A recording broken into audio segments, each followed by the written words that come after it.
we will hear from Lesley Gilmore, a preservation architect from Gallatin Gateway. She holds a Bachelor of Science in Mathematics from the University of Vermont and a Master of Science in Architecture from the University of Illinois, Chicago. After preparing a historic structure report for Canyon Village, she expanded on her research and wrote Canyon Village in Yellowstone, the model for Mission 66. Is your book available in? I didn't bring it, and this is the wrong bio. I mean, it's still true. It's still very true. Lesley was so eager to present two options to present tonight or today, and we're running with this one. However, I encourage you to look into her book. She also led the state of Montana's effort to document the historic buildings of Warm Springs Hospital. And today, Lesley will present on how small Montana towns use free standardized schoolhouse plans issued by the state that stood the test of time. And now we more or less just drive on by them and say, didn't I just see that building? Kind of cookie cutter before it was a thing. So without further ado, I will present Lesley Gilmore. Thank you, Jacob. This really is more for me to get information from you, because I have found in my research that there are holes and gaps and I'm up against a brick wall. So I'm hoping that you all can help me, and you don't worry about it. Is that how you do it? Okay. So this is what I thought we were going to talk about this morning, that how the rural school districts use these model plans provided by the state and, to construct their new buildings. So I thought I'd be telling you about the school at Salesville in Gallatin Gateway and Judith Gap and Musselshell, and how they all followed the same plan provided by the state. But I ended up making I don't know how to do this part. Okay. Yeah, I should have asked that. Oh, no, I got it. She told me, bullet points. But so I made the mistake of relying, I'm an architect, so I was looking graphically at these buildings and saw similarities. And it turns out there's more than just the architecture and the building itself. There are other aspects, other social history aspects to these buildings.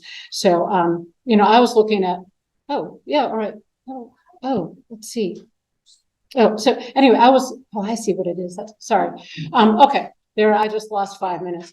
So I started with the original theory that they were all based on these plans provided by the state. And as I went through it and looked at other buildings, I found that essentially other buildings were designed by architects. They didn't seem to be using the plans. And so I have there's like a fault in my theory. And so I developed what I call the current theory, and I'll walk you through that. And then ultimately, what's next is where you all come in, because I need your help, because I've come up against a research brick wall. Although, are there people from Crystal Lake here? Because apparently, this is because I'm an architect, not a historian. There's a rural school association. That's awesome. Rural, right? Lake, Illinois. Yes, Crystal Lake, Illinois. There is a rural school association that's like a national. Yeah, see, there's an association for everything. I should have known. And maybe they can help me. Although I will admit, I looked through, Wyoming has a wonderful publication about their public schools. They make no mention of any of the stuff I'm talking about today. So we'll see if maybe this is really just too specific to Montana. But here's the school I started with, and this is what I'm talking about. 1915, we're beyond the one-room school at this point. We're the two-story, and in this case, four-room school. And they reflect this theme that's all very similar. It's a similar massing, a two-story building under this very protective hip roof. It's raised up, the first floor is raised up, and the central entry protrudes from the main plane of the building. You have these wonderful arched entryways, and you actually have a usable basement. In this case, our windows are sealed up for our basement, but they were all meant to be part of the usable space of the building. Let's see. Okay. But the school districts at this time were consolidating. It was a national trend. And what they were finding was that they could travel more easily. We still have a number of one-room schoolhouses in Gallatin County, and they were located very close because you could only travel so far, whether you were walking or on horse. So when travel became much more easy, and they were also looking at economy of scale and using fewer teachers, that's why they started consolidating. And I kept finding these wonderful, there were a number of articles about Salesville consolidating with whether it was Wilson Creek or Cottonwood School or other schools. Turns out they never did pass that vote, and they never did consolidate, but they were looking to have potentially 100 students at the consolidated Salesville school. The actual 100 pupils that they're estimating here didn't even occur until 1970 in Gateway. But at this time, you're finding, there was an article in the Musselshell in 1911, and they're talking about an expenditure of $600 can give you a great brick school for 40 to 50 students. Well, Salesville spent $5,785.50 on their school for ultimately 40 to 50 students. So I was thinking, this is a big deal, and this is great. This is a great source of pride for all these rural communities, particularly to build brick buildings. And there was a huge concern about fire. You start looking through the newspapers, and there are, all these fires from schools, factories, the whole bit. And so having a brick building that was more fireproof than a lot of the frame and log buildings that had preceded it was a big deal. So that was also part of this consolidation. Now, in 1913, Montana kind of followed this national trend for really trying to mandate the quality of education, which was also wrapped up into the quality of the school building. They started bringing the restrooms in as opposed to going to the outhouse, So they were looking at a lot of, oh, good, this really is probably something you could actually read. So this 1913 Montana school law mandated that if you spent $500 or more on your school building, you needed to submit plans to the Board of Health because it was a health issue. We're talking about sanitation, ventilation, mechanical systems, and I think I mentioned plumbing. But they also said, and I love this, that they will provide suggestive plans. So meaning that they were very concerned about the expense that this would incur on a rural community. So they were providing plans to what they call third-class communities, which are communities with 1,000 or fewer people. And in 1915, Salesville had 200 people. That was one of the larger communities in the area. And yet it was small enough that they could get these suggestive plans. And so that's what I was working on for my original theory. The state provided these plans. They did this great 1913 article from the Great Falls Tribune talks about providing plans, a cardboard model. Has anyone seen one of these? Where's someone from Great Falls? But when you're doing newspaper searches, you get Great Falls and Missoula talking about stuff going on all over the state. And so this doesn't necessarily mean that Great Falls is going to have those models, but I would love to find them. The models were for 1, 2, and 4 room schools. So I think this is more than suggestive because they were actually providing models and plans. And it was believed that this would help the school districts with their costs. You wouldn't have to incur the cost of hiring an architect. Now, architects might not like this, but the deal is that you, instead of spending money on the design, it would be provided to you, and you would know that those plans would be approved by the state. So you've got a great system built up here, right? And they also mentioned in the highlighted section that Dr. F.B., this is Fletcher Dressler, a specialist in school hygiene with the National Bureau of Education, was developing these plans in conjunction with other architects. So that was kind of a clue I started looking for, as well as did Salesville use an architect? Well, they have an advertisement for bid for their construction in 1915, no mention of an architect. And in those days, as today, typically plans, if they were prepared by an architect, the architect's office will furnish those plans to you, as well as, say, the school district. But the architect's office always provides those. There's no mention of an architect here. It's the county attorney who's holding those plans and providing them to the bidders. And I would have thought, given the Salesville School records that we luckily have, I went to see them before MHS closed their doors to us. They actually have the records for the Salesville School, and they get very detailed. In this case, you'll see they're talking about building a cottonwood walk to the schoolhouse. This is 1907. This is the schoolhouse that predated the 1951 we're talking about. So you can see they're pretty detailed. And they have details about receiving 4 bids for the 1915 construction, about selecting the contractor, Ora E. Long, and for a contract of $5,785.50. Seems like a lot of money, but they're not having to pay for an architect, right? But so if they're getting this detailed in their documentation, they're not mentioning an architect. They're not mentioning even getting plans from the state. They're not mentioning submitting plans to the state. Something's missing here. And I started making assumptions that, well, they certainly didn't have an architect. And then I found Dressler's Schoolhouse books. He published these with the Bureau of Education, 1911, 1913, 1930. Copious, many types of school buildings were provided in here. And so he compiled these, and I found a real resonance between one building in his 1911 catalog that really spoke to me, that it seemed it was very similar to the Salesville School and other schools that we see in rural Montana. And granted, this is slightly larger than what you saw in the Salesville School, but it's a very similar format. The 2-story masonry construction protected under the hip roof, the protruding central entry, arched opening for the entry, and punched window openings. And windows were very important.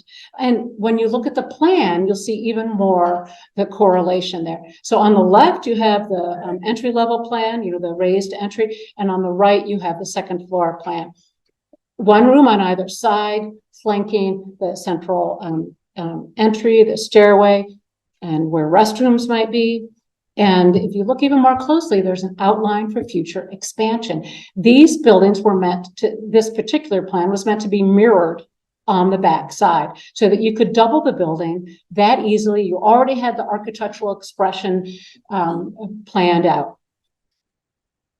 And in the Salesville School, which is on the bottom here, and Dressler's plan is on the top, there's a real direct correlation there. And I've kind of scaled them to make them look at the right size. But the deal is that, you can see the rooms flanking, the protruding entry, and the blank back wall. And there are 2 reasons for that. One is the expansion, the flipping. And the other is that you don't want, and this was mandated by the 1913 law, you don't want too many windows. You want them either on the left side of the schoolroom or the left and the rear. And you also needed a certain amount, I think it was 1/7 of the floor area had to be covered by windows. You needed enough light and ventilation. These were operable windows. And looking visually at them, you can see that there's it's going to be too repetitive. The massing, the hip roof, and the raised floor level, which of course is an issue for accessibility these days, but that's with a lot of buildings of this era. Let's see if I'm supposed to, I keep wanting to touch that. So you're lucky I don't have to read my notes because I can't see them. But you can look at the correlation here. I figured I had the deal sealed with the Salesville School. So I started looking around to see, is there more? And found the Judith Gap School. So I don't know if Carol Van West is in the room, but I've relied on his photos. He actually gets out of his car instead of just driving along 191 and says, "Oh, look at that building over there," because that's what I always did. And then I realized that's Judith Gap School. And look, doesn't it look like Salesville School, and that it got flipped on the backside, and you see that paler brick on the right-hand side of it. Is that an extension that's just like Dressler was talking about? So I'm glad that Van West got out of his car. I have actually called the Judith Gap School District and have not gotten a call back from them. But if you're here, I'll talk to you. I'm not mad at you. And this is what happened. In 1911, Judith Gap built the school, as you see on the left. And then they expanded. They doubled it in 1915, and you see they doubled it just the way we're hoping that, you know, the Dressler had intended. And you have the hip roof, which actually in its extension has a flat portion in the middle so that you don't have to disturb the original hip roof as much, and you can keep that slope. So it's here we have the two-story over raised basement, you know, raised first floor over the basement, protruding entry, the hip roof, the punched openings for the windows you need for ventilation and light. And so I thought I was still under the original theory here, thinking these were based on those plans. However, in 1911, they said that they paid a contractor. And I should mention that, so the original 1911 building cost like $12,000 to build for a slightly larger footprint than Salesville. So they were working on a higher scale. Was it the materials? Was it having to pay an architect? They did have they claim to have an architect, contractor and architect, John Hugh Grant. So I started thinking, well, you know, maybe he followed the plans, but still put more of his own architectural expression and style into the building. So that started being a side theory off to the side. But the newspapers were great because they talked about how there was a plan that if the school district needed to expand the building for then when necessary, it could be added to without impairing the beauty of the structure and at very little additional cost. So again, you know, the flipping on the backside seems to follow the Dressler plan really well. However, the 1915 edition actually used an architect, Vosmendorf and Eastman. They were a well-established architectural firm in Lewistown, and the contractor was distinctly separate from the architect. So this really is an architect-driven design at this point. And it wasn't just for a little cost, it was a good $8,500 at this point. So, but they were using Hebron brick from North Dakota. I think it's North Dakota, or maybe it's South Dakota. At Salesville, we just used Bozeman brick, you know, and we didn't use stone. They're using stone and Judith Gap. So that can account for some of the cost, as well as the desire for an architect to help you make it, in this case, the costliest, I think they called it, and largest school building between Billings and Great Falls. There's a lot of pride in this growing community. So then I thought, well, what else is out there? And I saw the Musselshell School, thinking, you know, of course, you know, I'm looking at this visually and thinking, this looks like what we're talking about. And I'm not going to go into all those descriptions of it again, but, you know, the hip roof and the volume and all that. And I thought maybe this indeed followed the same plans. And thank you again for Van West for the photo on the right. And you can see it actually, I'll go back, this is frustrating, but it has a very large addition on the back. I think there's a gym included in that. But so Musselshell School has a friends system now. They don't actually, the school isn't operating, but there's a friends, and so they're keeping the building going, and they have events there, and you can go see them online. It's really wonderful. They had John H. Grant at least pour their foundation, and they talk about him as being a contractor, not as an architect. So I started wondering, well, you know, maybe he really wasn't an architect, and he was a builder who liked to design. We have that today. So I did some research into John Hugh Grant, and I love to say John Hugh Grant because it's like Hugh Grant. What a strapping man, I tell you. But so anyway, the census records and his 1958 obituary refer to his claim that he was a building architect. We apparently do have an architect designing the first Musselshell School, but we have a contractor doing the 1921 edition, with that sizable addition. No mention of an architect, no mention of plans from the state, no mention of submitting anything. So kind of in limbo land there. And then I thought, well, the Pony School looks a little bit like this. Well, except the problem here is that it was built in 1902 and it was designed by H.M. Patterson, a well-known architect from Butte, and at a cost of $15,000. So this was a much more substantial school, and I don't know how much of the $15,000 went for architecture fees. Obviously, no mention of getting plans from the state because the state didn't even have its 1913 school plan yet. So, but you can see though that Dressler was not operating in a vacuum. He's basing a lot of his designs on what has been tried and true and tested in other communities. And he may have looked at this Pony School and found that, you know, this is a good configuration for a school and it's good to have a usable basement. And you know how we latch on to styles and you start seeing similarities. And so I think that's what Dressler was certainly responding to as well. And just to finish up the Pony School, I don't know if Janet Orr is in the room, but what a beautiful building. And it's still used and appreciated by the community. But you see, I mean, it's so cool when you get to find renderings of a building in the newspaper. So just had to share that with you. A lot of these buildings, we don't see renderings in the newspaper, particularly I think if they're, you know, a pretty standard plan. Now, the Manhattan School was built in 1914. It looked like it might be a similar configuration and volume. Granted, it's a more of a classical style, but that was very popular in the teens and 20s.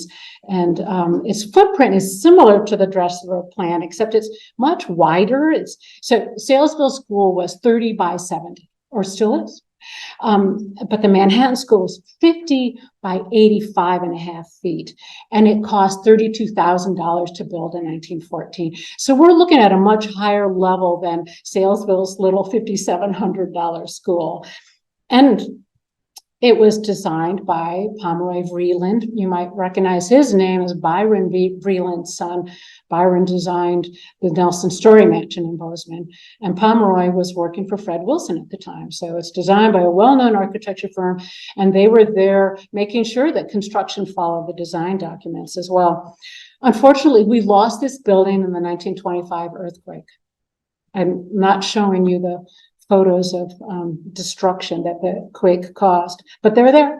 And then there's the Buffalo School. Again, it's kind of similar to the Manhattan School. It's more of a classical structure, but it's, you know, that massing and configuration are very similar. And again, Carol Van West is out there in the hinterlands taking photos of this. It looks like it's just in the middle of nowhere, doesn't it?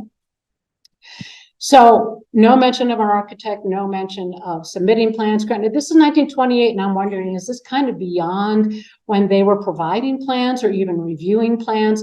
And it's not beyond their review of plans. They're still reviewing plans as late as 1930. But all the newspaper articles about it, well, they never mentioned the cost, so I can't do any comparison there. But they do mention the contractor, and they mention him a lot, and they give him credit for the building, and they're from Lewistown. But so this F.J. Herford Construction, no mention of an architect at all. And then the next one, it's this, I was thinking of what Kirby was talking about this morning about the loss of some of our communities, because you can tell by that Buffalo School that there were big plans. And Charles Mathill, the Buffalo of the principal of the Buffalo School, talked about the pride and what it meant. And this is, I think, so typical for a lot of these rural communities where they believed that the coal, the lumber, the agricultural boom would just continue forever. And now we have a Google map image of the roof caving in. And I tried to blow it up, you know how Google is, but the roads aren't even defined anymore around this school. And what happens is the school consolidates with other communities, or in some other cases, it's torn down and replaced with new construction. And other times it's kind of subsumed by construction around it. But the Wolf Point School, I don't know if this is still standing, but it was featured in the 1920 biennial report of the Office of Superintendent of Public Instruction's biennial report, 1920. And they showed 1916 with an expansion as early as 1919. This was not your typical rural area because Wolf Point had a population of 2,100 people in 1920. So this was a place really ready for expansion. And probably once I found out that population, it was not a third class. It was probably not getting free plans, but you still see this is what is the lay of our land, that we like this style. It's been working for the schools. And so you'll see the very similar massing under the hip roof, and the expansion is just like Dressler had exhibited as well. So in summary, these 4-room schools, you see Salesville on the left, Buffalo on the right, Wolf Point, and then Musselshell. Are these representative of schools that actually districts that received plans from the state? And did they submit plans and get review? And are there more? We did actually find in the Board of Health that they furnished blueprints. In 1913, 119 blueprints were distributed across the state, 195 in 1915. And you see them reviewing and approving plans of a far lesser number. Those are the ones that actually came to fruition. But in 1916, apparently they stopped providing plans. They don't say why. The newspapers don't follow this paper trail. We don't know why that stopped. Was it just because we'd kind of figured out what this style was, and we could just sort of replicate it at whim and not need the drawings from the state? Not sure. So this is where I need your help. I think isn't that how I started this? I need your help. I think what we really need is local resources, because I've looked at the Montana Historical Society records, when they were open, and Salesville was the only school district that I could find of the ones that we've been studying today that actually had school records there. So that was very fortunate for that specific case, but for the rest of them, very good. I don't know how to address that. And hopefully some of these school records are available at the actual schools. Newspapers, as I said, they provide some information, but then they kind of lose the paper trail. Something else much more interesting must have come along. The Montana Historical Society and Montana State University do not have drawings for any of these buildings. MHS and Museum of the Rockies don't have photographs for these buildings, except for the Manhattan School, which is the only way I know about the Manhattan School. But so what we need, because this is, we've done a very good analysis of single-story schoolhouses throughout Montana. I think we need to take the next step and look at our 2- and 4-room schools and their expansions, and also what that means in terms of the context of Montana and the growth and decline at times of our state. So it's to you. Thank you very much.